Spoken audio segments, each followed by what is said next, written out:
Anupama serial के ऐसे ही daily update सबसे पहले देखने के लिए हमारे चैनल सीरियल अड्डा को सब्सक्राइब करें। आज के एपिसोड की शुरुआत एक भारी और भावनात्मक माहौल के साथ होती है, जहां मंदिर में जल रही दीपों की लौ और बजती घंटियों के बीच रजनी भगवान की आरती कर रही होती है। उसके चेहरे पर भक्ति कम और बेचैनी ज्यादा साफ झलक रही होती है। आरती करते करते उसका मन अतीत की घटनाओं में उलझ जाता है। उसे बार बार वही बातें याद आती हैं जो उसे अंदर से तोड़ रही हैं। पार्टी के बड़े नेता उससे नाराज हैं और उसे डर है कि कहीं विपक्षी पार्टी अनुपमा को ही टिकट न दे दे। यह ख्याल आते ही रजनी का हाथ कांप जाता है और आरती की थाली लगभग उसके हाथ से छूटते छूटते बचती है। इसी वक्त दूसरे मंदिर में अनुपमा भी पूरे मन से भगवान की पूजा कर रही होती है। उसके चारों ओर लोग हैं, लेकिन उसका मन अकेला और भारी है। पूजा के दौरान उसकी आंखें बंद हैं, मगर यादें खुली हुई हैं। उसे याद आता है कि कैसे आज लगभग हर कोई उसके खिलाफ खड़ा है। उसे राही की नाराजगी भी अंदर ही अंदर कचोट रही होती है। अनुपमा भगवान के सामने हाथ जोड़कर खड़ी होती है। उसकी आंखों से आंसू बहने लगते हैं। वह मन ही मन भगवान से शक्ति मांगती है ताकि वह इस कठिन समय में टूट न जाए। पूजा पूरी होते ही जैसे ही वह पीछे मुड़ती है, उसकी नजर अचानक राही पर पड़ती है। राही को सामने देखकर अनुपमा चौंक जाती है। उसे विश्वास नहीं होता कि राही सच में वहां खड़ी है। दूसरी ओर रजनी पूजा के बाद मंदिर से निकलने ही वाली होती है कि वरुण उसे रोक लेता है। वरुण उसके चेहरे पर छाए डर को साफ पढ़ सकता है। वह रजनी से सख्त लहजे में पूछता है कि वह आखिर इस तरह घबराकर क्या कर रही है। रजनी की घबराहट और बढ़ जाती है। वह टूटे हुए स्वर में कहती है कि अनुपमा उसके किए की सजा उसके बच्चों को देगी। वह डर के मारे यहाँ तक कह देती है कि अनुपमा उसके बच्चों को भी मार डालेगी। वरुण उसे संभालने की कोशिश करता है और कहता है कि वह बेवजह डर रही है। वह भरोसा दिलाता है कि अनुपमा के साथ कोई खड़ा नहीं है, सिवाय उन गिनेचने चोल वालों के, जिन्हें वह ताना मारते हुए फटे चरचोल वाले कहता है। वरुण पूरे आत्मविश्वास से कहता है कि रजनी पहले ही जीत चुकी है और अब कोई उसकी जीत उससे छीन नहीं सकता। लेकिन रजनी का डर कम होने का नाम नहीं लेता। वह कहती है कि अनुपमा उससे सब कुछ छीन लेगी, उसका नाम, उसकी पहचान और उसका राजनीतिक भविष्य। रजनी बताती है कि पार्टी वाले अगले चुनाव के टिकट को लेकर सोच में पड़ सकते हैं, क्योंकि सोशल मीडिया पर जनता खुलकर अनुपमा का समर्थन कर रही है। वह वरुण से कहती है कि अगर जनता उसके खिलाफ हो गई तो उसका पूरा राजनीतिक करियर खत्म हो जाएगा। वरुण उसे फिर समझाता है कि ऐसा कुछ नहीं होगा और वह बेवजह घबराई हुई है। इसी दौरान रजनी यह स्वीकार कर लेती है कि उसे सच में अनुपमा से डर लगता है। वह कहती है कि अनुपमा ने उसकी रातों की नींद छीन ली है। हर वक्त उसे अनुपमा का चेहरा ही दिखाई देता है। उसकी आवाज में नफरत भी है और डर भी। वरुण यह सुनकर हैरान रह जाता है। डरी हुई रजनी आगे कहती है कि अनुपमा कोई साधारण औरत नहीं, बल्कि देवी का स्वरूप है।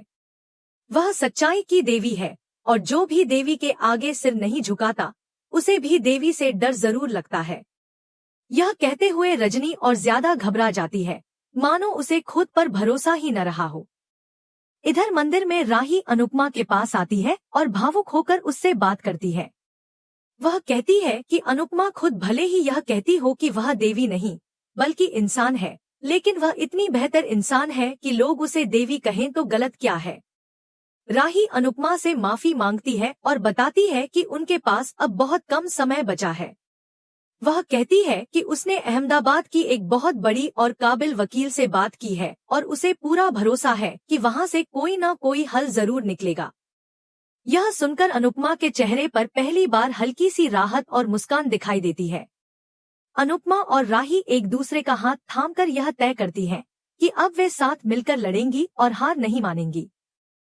दूसरी तरफ रजनी गुस्से में खुद से कहती है कि वह अनुपमा से कभी नहीं हारेगी। वह यह मानने को तैयार नहीं होती कि अनुपमा उसका साम्राज्य खत्म कर सकती है।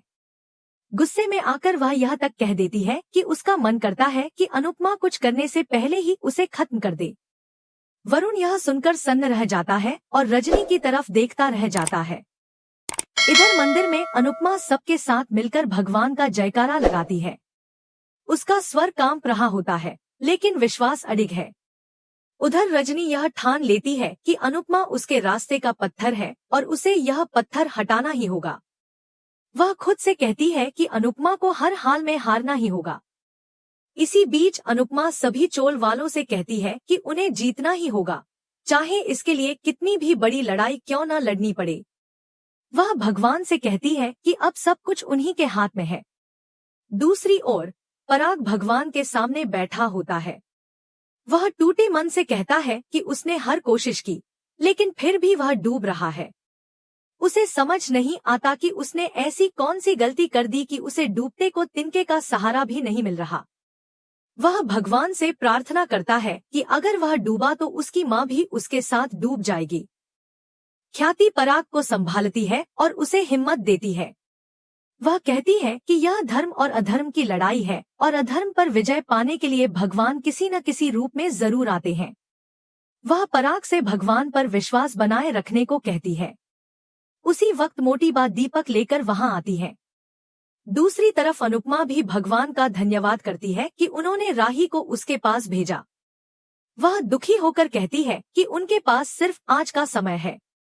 अगर कल तक कोई हल नहीं निकला तो सब उसे धोखेबाज कहेंगे और वह इस कलंक के साथ जी नहीं पाएगी। वह भगवान से रास्ता दिखाने की प्रार्थना करती है। मोटी बा भगवान से कहती है कि उनके पास सिर्फ आज की रात है। कल मंदिर रहेगा या नहीं, उनके प्राण रहेंगे या नहीं, कुछ भी तय नहीं है। वह फैसला करती है कि आज पूरी रात भजन किया जाएगा और अगर यह आखिरी रात है तो यह रात भगवान को समर्पित होगी।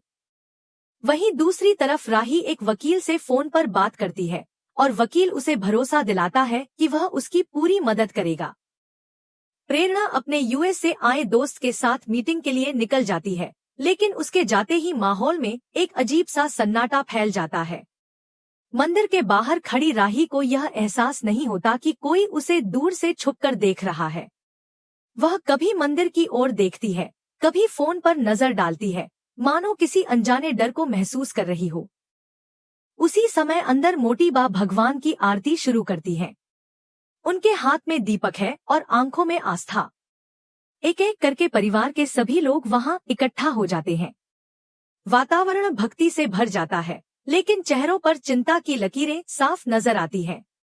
राजा भी वहां आता है, लेकिन जैसे ही उसकी नजर पराग से मिलती है, दोनों के बीच एक अजीब सा तनाव पैदा हो जाता है। पराग राजा को घूरता रहता है, मानो उसकी आंखों में सवाल और नाराजगी दोनों हों। उसी दौरान प्रेम वीडियो कॉल करता है और राही को घर का माहौल दिखाता है। स्क्रीन पर पूरा कोठारी परिवार नजर आता है, जो दुख और डर में डूबा हुआ है।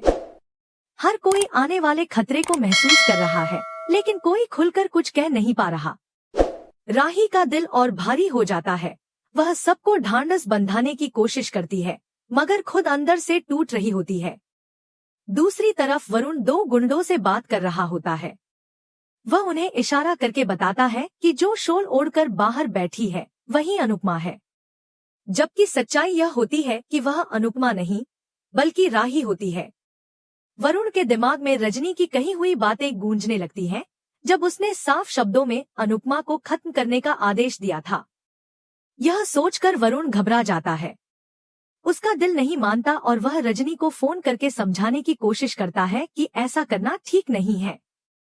वह कहता है कि इस तरह किसी को मारना किसी भी समस्या का हल नहीं हो सकता। हालात बिगड़ सकते हैं, लेकिन रजनी का मन पत्थर बन चुका होता है।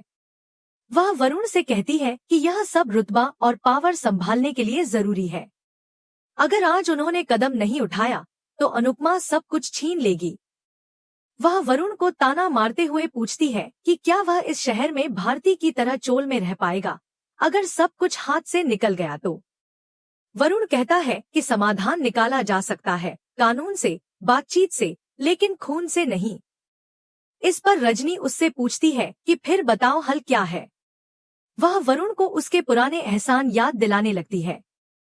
वह कहती है कि उसने उसकी हर गलती, हर जुर्म छुपाया, उसे कभी जेल नहीं जाने दिया। आज उसकी माँ मुसीबत में है और वह मदद करने से मना कर रहा है। रजनी भावुक होकर वरुण के सामने गिड़गिड़ाने लगती है। उसका डर और गुस्सा दोनों साफ झलकने लगते हैं। वर्तमान में वहीं दोनों गुंडे राही की तरफ बढ़ने लगते हैं। अंदर मंदिर में अनुपमा पूजा कर रही होती है, लेकिन उसका मन अचानक बेचैन हो जाता है। उसके दिल की धड़कन तेज हो जाती है, जैसे किसी अनहोनी का संकेत मिल रहा हो। उधर गुंडे राही के पास पहुंचकर उसे अनुपमा समझते हुए कहते हैं कि बिल्डर ने उन्हें अकेले में बात करने के लिए बुलाया है। राही चौंक जाती है और पूछती है कि इतनी रात को मिलने की क्या जरूरत है। गुंडे उसे समझाते हैं कि वह खुद चलकर बात कर ले, यही बेहतर होगा। राही कुछ देर सोचती है। उसे मामला संदिग्ध लगता है, लेकिन वह तय करती है कि वह खुद ही बिल्डर से मिलेगी और सच्चाई जानने की कोशिश करेगी। तभी प्रेरणा वापस आती है और कहती है कि बिल्डर से मिलने वह जाएगी। वह राही को भरोसा दिलाती है कि उसे रजनी के गुलामों को हैंडल करने का अच्छा अनुभव है। राही उसे अकेले जाने से मना करती है, लेकिन प्रेरणा मुस्कुराकर कहती है कि जैसे ही उसकी बहन आ जाएगी, वे दोनों भी वहां पहुंच जाएं। ठंड से बचने के लिए राही अनुपमा की शॉल प्रेरणा को दे देती है। उसी शॉल को ओढ़कर प्रेरणा वहां से चली जाती है और यही सबसे बड़ी गलतफहमी जन्म ले लेती है। इधर रजनी बेचैनी से टहल रही होती है। उसके मन में सिर्फ एक ही ख्याल घूम रहा होता है कि आज अनुपमा और उससे जुड़ा डर हमेशा के लिए खत्म हो जाएगा। वरुण उसे फोन करके कहता है कि प्लान लगभग पूरा होने वाला है। रजनी सख्त लहजे में जवाब देती है कि अब वह सिर्फ खुशखबरी सुनना चाहती है। उधर प्रेरणा उस घर के अंदर चली जाती है जिसे गुंडे निशाना बनाने वाले होते हैं। बाहर खड़े गुंडे चारों तरफ पेट्रोल छिड़कने लगते हैं। कुछ ही पलों में आग की लपटें उठने लगती हैं और पूरा घर धुएं से भरने लगता है। वरुण यह सब देखकर राहत की सांस लेता है। उसे लगता है कि अब सब खत्म हो गया। दूसरी तरफ मंदिर में अनुपमा आरती कर रही होती है। तभी अचानक पास के पर्दे में आग लग जाती है। लपटें देखकर अनुपमा घबरा जाती है। उसके हाथ से आरती की थाली छूटने ही वाली होती है। माहौल में अफरातफरी मच जाती है और इसी डरावने मोड़ पर एपिसोड खत्म हो जाता है। अगले एपिसोड की झलक में दिखाया जाता है कि अनुपमा घबरा कर आती है और पूछती है कि राही कहाँ है। राही उसे बताती है कि प्रेरणा घर के अंदर है। यह सुनते ही अनुपमा बिना किसी डर के हिम्मत जुटाकर जलते हुए घर के अंदर चली जाती है। बाहर सब लोग घबरा जाते हैं। वहीं दूसरी तरफ रजनी अपने प्लान की कामयाबी से खुश होती है, लेकिन अंदर अनुपमा प्रेरणा को देख लेती है और उसका दिल कांप उठता है। आगे दिखाया जाता है कि अनुपमा सपने में अनुज से मिलती है और उसे बताती है कि अगले दिन बिल्डर चोल को तोड़ देगा।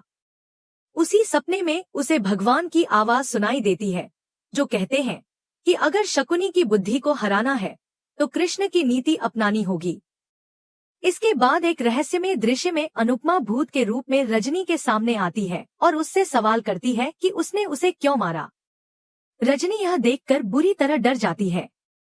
इसी डर, रहस्य और सस्पेंस के साथ यह दूसरा भाग खत्म होता है, जो आने वाले एपिसोड में बड़े खुलासों और टकराव का संकेत देता है।